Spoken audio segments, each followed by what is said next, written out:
dari mana datangnya pertolongan? Pertolonganku yang daripada Tuhan yang menciptakan langit dan bumi. Ada amin? Bukti pertolongan Tuhan hari ini ada di depan kita, roti dan anggur. Ini bukti pertolongan Tuhan. Karena begitu besar kasih Allah dan dunia ini, Dia mengaruniakan anaknya yang tunggal, supaya setiap orang yang percaya kepadanya tidak binasa, melainkan beroleh hidup yang kekal. Bilang ke kiri kanan kita tidak binasa. Kita bukan orang yang binasa, karena kita sudah ditebus dengan darah yang mahal. Tuhan menebus kita. Tuhan mengambil kita dari kutuk dosa dan pelanggaran-pelanggaran kita. Tuhan mengangkat kita mengalami kehidupan yang baru, menjadi baru dalam hidupnya. Dan kita bukan lagi kita, melainkan Kristus yang hidup di dalam kita. Ada amin? Amin. Pertolongan kita ada di dalam Tuhan. Di luar Tuhan kita bukan siapa-siapa. Saudara Bapak Ibu yang terkasih dalam Tuhan Yesus Kristus, kenapa saya hari ini saya suka sekali menceritakan kebaikan Tuhan? Karena saya melihat bagaimana Tuhan menolong saya dari Dedi yang tadinya tidak ada apa-apa, Dedi yang bukan siapa-siapa. Tuhan bawa, Tuhan angkat, dan Tuhan buat menjadi seseorang yang berarti di mata Tuhan. Saya sakit. Saya mengalami kesakitan waktu itu sebelum pandemi, sebelum COVID. Saya mengalami sakit penyakit yang luar biasa, yang sampai pada akhirnya saya harus mati. Karena waktu itu saya sakit sampai tahun 2022, itu bulan Agustus, itu saya sudah harus mati. Karena dingin yang melanda saya itu dingin yang luar biasa. Perut kebuk, pikiran ini cuma pikir sakit, tangan ini sakit semua, kaki sakit semua, cuma tergeletak di tempat tidur. Waktu tergeletak di tempat tidur, kadang-kadang itu saya cuma ingat Tuhan saja. Dan saya mulai pikir begini. Ketika waktu itu saya sudah harus mati, saya tanya Tuhan begini, Tuhan, saya tidak ragu, saya tidak takut untuk mati, karena mati itu semua orang akan menghadapinya. Tapi yang saya takut itu begini, ketika saya mati, terus saya sampai di sana, Tuhan tanya, Dedi, apa yang kau ingin di dunia? Amin. Saya sudah tahu, saya tahu apa yang saya lakukan, dan saya bisa ukur saya masuk neraka atau surga. Jadi kalau dalam hidup saya lakukan hal-hal yang salah, yang tidak menyenangkan hati Tuhan, yang tidak berkenan kepada Tuhan, otomatis saya masuk neraka. Karena saya sendiri sudah tahu dalam hidup apa yang saya lakukan. Jadi saya tanya Tuhan, saya bilang begini, Tuhan, saya tahu pasti saya tidak masuk surga. Saya tidak takut mati, tapi yang saya minta sama Tuhan itu, Tuhan berikan saya satu lagi kesempatan untuk hidup. Tuhan berikan saya supaya ketika saya bangun dari tempat tidur ini, saya pergi dari menceritakan kebaikan Tuhan, menceritakan pertolongan Tuhan, menceritakan lawatan Tuhan, menceritakan kebesaran Tuhan, menceritakan perkasanya tangan Tuhan yang tidak pernah terbatas bagi orang-orang yang mau bersandar dan berharap kepada Tuhan.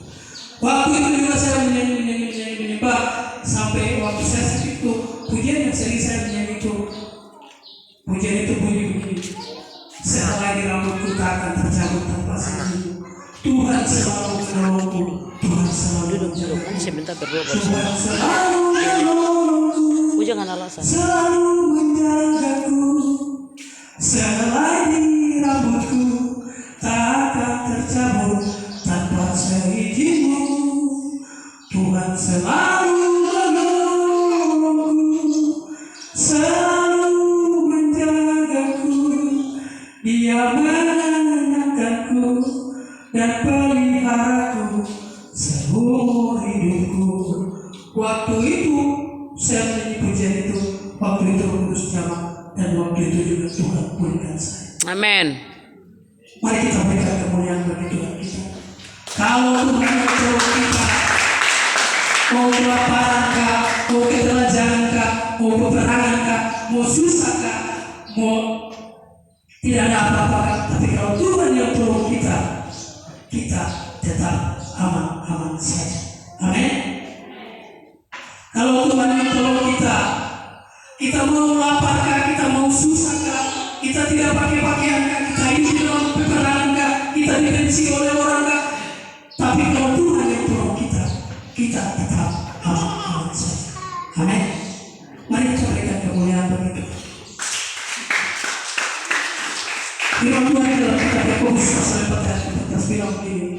hidup ini sama seperti uang yang sebentar kelihatan terus lenyap. Kalau hidup ini sama seperti uang yang sebentar kelihatan terus lenyap, terus apa yang mau kita banggakan dari hidup?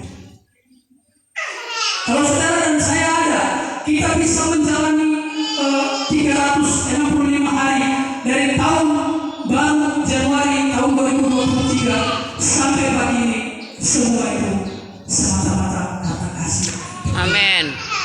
Bukti cinta Tuhan bagi saudara dan saya yang memberikan nyawanya sebagai satu kasih yang besar yang Dia anugerahkan bagi saudara dan saya yang tidak bisa kita balas dengan apapun.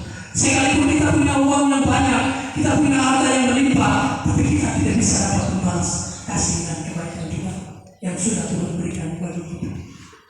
Hari ini mungkin kita punya kelemahan tubuh, hari ini mungkin kita punya sakit penyakit, hari ini mungkin kita punya kesusahan, hari ini mungkin kita belum melihat jalan keluar yang baik, tapi hari ini kalau Tuhan yang tolong kita, hari ini juga kita akan melihat jalan keluar. Hari ini juga kita akan disembuhkan, kita akan dipulihkan. Hari ini juga kita akan dianugerahi dengan anugerah yang luar biasa dalam hidup kita. Ada amin. Karena bukti daripada kasih cinta dan pengorbanan Tuhan itu sungguh sangat nyata bagi saudara dan saya. Itulah sebabnya jangan pernah kita melupakan. Apapun yang menjadi rencana kita, apapun yang menjadi pergumulan kita, apapun yang menjadi tujuan hidup kita, kita libatkan Tuhan di dalamnya.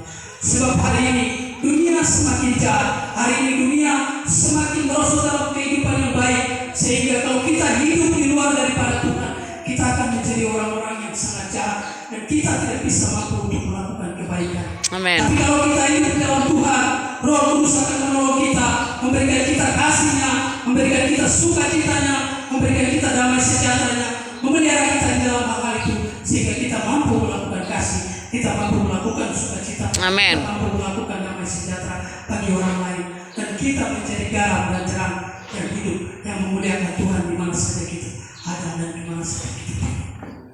Amin. Amin. Tuhan kita itu Tuhan yang luar biasa. Itulah sebabnya kitab Matius pasal 11 ayat 28 ini terlalu jelas bagi saudara apa yang Indonesia. Di sini tidak ada unsur yang rahasia. Di dalam ayat ini tidak ada unsur rahasia. Tuhan berkata dengan jelas bahwa kalau kita susah, kalau kita sedih, kalau kita hilang harapan, kalau kita punya kelemahan tubuh, kalau kita punya sakit penyakit, kita datang pada Tuhan. Caranya bagaimana kita datang sama Tuhan? Saya kira kita semua orang Pentakosta, kita tahu caranya bagaimana. Caranya kita datang memuji memuliakan Tuhan, kita datang menyembah Tuhan, kita berikan waktu yang luang sedikit untuk memuliakan Tuhan, kita menceritakan kebaikan Tuhan. Dengan demikian, cara-cara ini akan membawa kita untuk terus hidup dekat dengan Tuhan, terus intim dengan Tuhan, terus membangun hubungan yang baik dengan Tuhan. Tuhan pelihara kita sampai masa putih rambut kita pun Tuhan terus menggendong kita. Ada amin. Kitab Mazmur 121 ayat 1 dan 2 bilang, "Kulihatkan mataku ke gunung-gunung, dari manakah datangnya pertolongan? Pertolonganku ialah dari Tuhan." Daud ketika mengalami hal yang luar biasa dalam hidup Daud krisis akan kehidupan karena Daud diserang oleh Saul. Daud punya hidup itu sebentar lagi sudah tidak ada kehidupan karena Saul serang dengan kekuatan penuh. Saul pakai tentara untuk menyerang Daud. Saul ambil semua kekuatan perang, ada panah, ada tombak, pokoknya ada semua kuda-kuda yang perkasa. Mereka cari Daud. Daud pindah dari satu tempat ke tempat yang lain karena Daud dikejar. Seakan-akan yang Daud lihat di depan itu sudah maut yang datang sama Daud. Jadi Daud memindah dari satu tempat ke tempat yang lain. Daud memindah dari satu tempat ke tempat yang lain. Daud sudah merasa bahwa bagi Daud tidak akan ada lagi kehidupan bagi Daud karena Saul benar-benar marah, dan amarah yang timbul dari hati Saul dengan ikhtiar yang Saul lakukan itu amarah yang dikerjakan oleh kuasa gelap, amarah yang dikerjakan oleh kekuatan kuasa gelap, kekuatan kuasa setan, sehingga amarah itu melingkupi seluruh kehidupan Daud, seluruh kehidupan Saul. Saul tidak lagi ingat bahwa Daud pernah menolong Saul daripada situasi terendah dalam hidup